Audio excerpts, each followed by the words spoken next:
बाद हम जाते हैं, देखते हैं कि हमारे पास ये जो कुछ मेन टूल्स हैं, मेन जो हाईलाइटेड पॉइंट्स हैं, ये हैं क्या, जिनके बगैर हम इसको पढ़ ही नहीं सकते।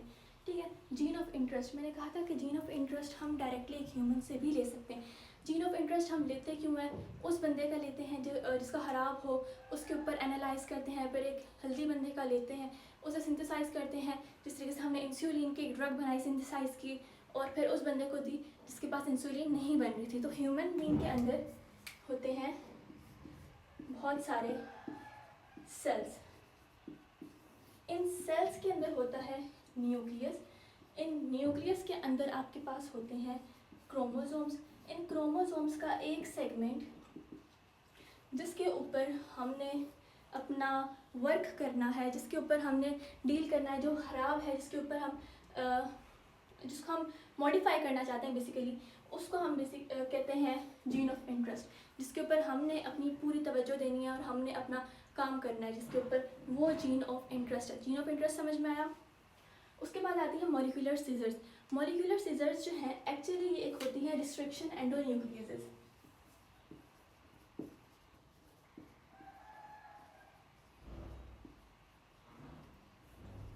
Restriction endonucleases enzymes. अब यहाँ पे ये बात समझने वाली है कि रिस्ट्रिक्शन एंडोन्यूक्लियेजेस एंजाइम्स क्या होते हैं।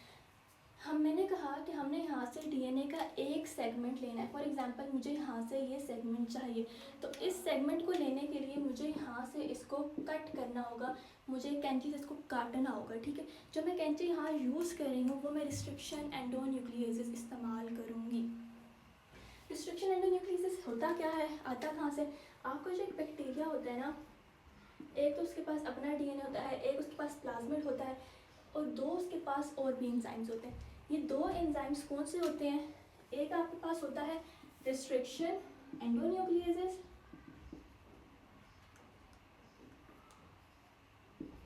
और दूसरा जिसके पास होता है वो मिथाइलेजेस एंजाइम होता है। इसका काम होता है कि ये मिथाइल लगाता है, जो इसका अपना डीएनए है इसके साथ ये अटैच करता है मिथाइल। अब जब कोई भी बैक्टीरियोफेज आके अटैक कर देता है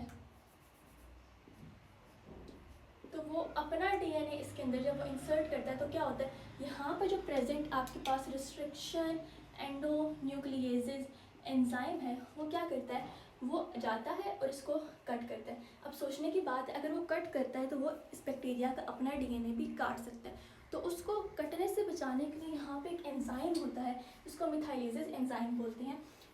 इसका काम होता है मिथाइल लगाना। ये बैक्टीरिया के डीएनए के साथ मिथाइल लगा देता है, जिसकी वजह से वो उस सीक्वेंस को नहीं काटता। अब इस तरीके से हमारे पास इकोइल है ना, इकोइल के पास जो है 6 बेस पेयर का जो होता है एक सीक्वेंस होता है जिसको GATTC हम बेसिकली बोलते हैं, उसको हम बेसिकली यूज़ करते हैं। ठीक है, और वो पैलेंड्रोमिक सीक्वेंस को ही काटता है। रिस्ट्रिक्शन एंडोन्यूक्लियेजेस की जो मेन और जो हम कह सकते हैं एडवांटेज है, जो खसूसियत है, जो बेनिफिट है, वो यही है कि वो एक स्पेसिफिक साइट के ऊपर जाके एक्ट करता है, एक स्पेसिफिक साइट को जाके कट करता है, जिसको आप बोलते हो पैलेंड्रोमिक सीक्वेंस। अब हम बात करते हैं कि ये पैलेंड्रोमिक सीक्वेंस क्या होता है। Palindromic sequence is just like कि आप किसी चीज़ को जब रिवर्स ऑर्डर में बोलते हो तो एज इट इज़ वो सेम होता है। इस तरीके से आपको वर्ड है मॉम, अब MOM, अगर आप इसको रिवर्स कर दो ये सेम ही लिखा जाएगा। ठीक है, तो इस तरह के सीक्वेंस को हम बोलते हैं palindromic sequence.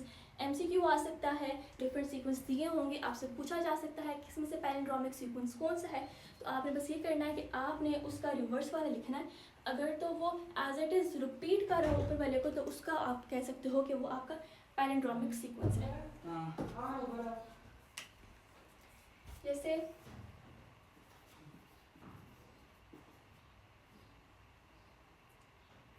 Thiamine, thymine, adenine, adenine, guanine.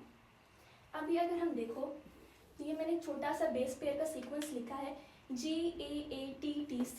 ठीक है, फर्स्ट कर लो, ये आपके पास 5 प्राइम एंड है, ये आपके पास 3 प्राइम एंड है, और ये नीचे इसका कॉम्प्लीमेंट्री सीक्वेंस है, यहाँ पर ये 3 प्राइम एंड है, ये 5 प्राइम एंड है। Guanine, cytosine, adenine, thymine, adenine, thymine, thymine, adenine, thymine, adenine, cytosine, guanine. अगर यहाँ पे देखो तो guanine, guanine, adenine, adenine, thymine thymine thymine thymine cytosine cytosine, मतलब कि रिवर्स ऑर्डर में इसको हम पढ़ें तो हमें सेम है लगता है, ये पैरेंड्रोमिक सीक्वेंस होता है और रिस्ट्रिक्शन एंडोन्यूक्लियस आके इसी सीक्वेंस को काटता है। अब जो मैं रिस्ट्रिक्शन एंडोन्यूक्लियस इस्तेमाल करूँगी एक बंदे का जीन काटने के लिए, वही सेम एंजाइम में यूज़ करूँगी अपने वेक्टर का डीएनए काटने के लिए, ठीक है। अब आपका जो है डीएनए है वो कट गया, अब उस डीएनए को काटने के लिए आपको एक ग्लू चाहिए, सॉरी जोड़ने के लिए एक ग्लू चाहिए। आपने उसको जोड़ना है जस्ट लाइक दैट कि आप दो पेजेस को आपस में जोड़ रहे हो, आपको ग्लू चाहिए जस्ट लाइक फेविकोल एक ग्लू है। उसी तरीके से आप डीएनए लाइगेज को यूज़ करते हो, लाइगेशन प्रोसेस होता है जिसमें दो डीएनए सीक्वेंस आपस में चिपक जाते हैं, जुड़ जाते हैं, ठीक है। तो ये मॉलिक्यूलर ग्लू का काम है। वेक्टर ना गाड़ी की तरह होता है, गाड़ी का क्या काम होता है, ट्रांसपोर्ट करने का, आपको एक जगह से दूसरी जगह पे लेके जाती है। इस तरीके से आप वेक्टर को इस्तेमाल करते हो, आप वेक्टर के ऊपर अपना जीन ऑफ इंटरेस्ट बिठाते हो, वो उसको अपने अंदर ले जाती है, ठीक है।